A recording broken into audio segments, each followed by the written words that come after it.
Yes. Jaduong' Odongo, nitiere paro mopogore. Iyudo ka king'iyo rawere matindo, gin giwacho ni gin tribeless. Kendo giwacho ni gini neno ka ne thothgi ne lit ahinya ka wuod luo nonegi Kitengela, ka oganda wa nosewacho ni ok wachak wadog e ndara kendo.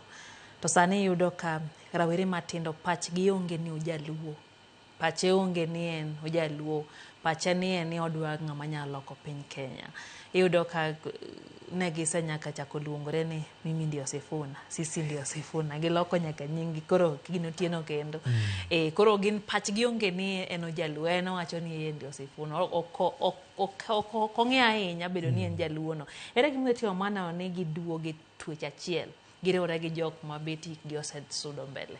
Mano kore tich matek ma wantiere godo. Nikech adier tim manowuok ni Gen Zs ni gin giwacho kaka nene wache no. To apani ne intie noyudi kaka gik moko notimore. To jakom nowuoyo moluongo nyithindwa ni kik gibede mbele gik matimore gi. Gino nochung'. Nyithi luowa nodok moduogo piny mowacho ni gin koro gichak giringe ang'o e weche madhi mbele mag gorruok and bayo kiteni. To jaluo maneno ni bende en kore ng'e tek.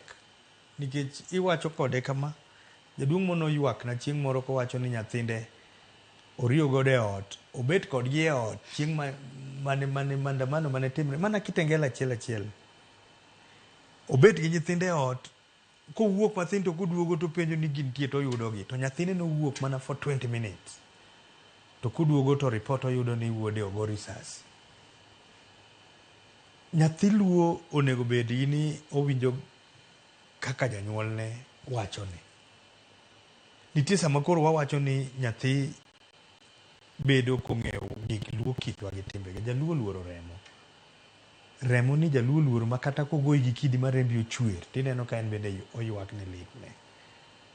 To nyithiwa masani gi tinde remo no, ka ok ochwer kuomi to neno kapok ogoyi. Nyaka ogoyi mone ka remo chwer.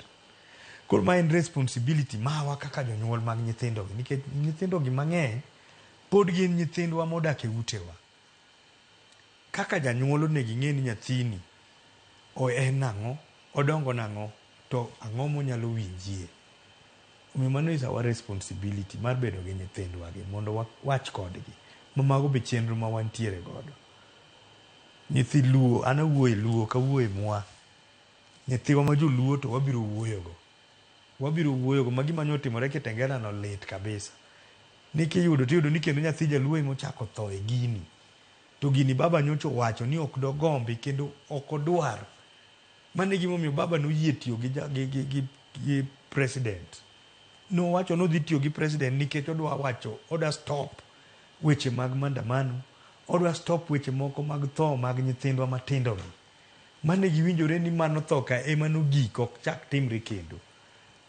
Machani ng'iyo kaka inyalo kony nyithindo manoyudo hinyruok, manotho, manonegi, nikech gino ne lit ne baba. To ka nyathi luo pod nyalo chak yudore gini, bedo malitie saidi. Mama to pod dhi chuno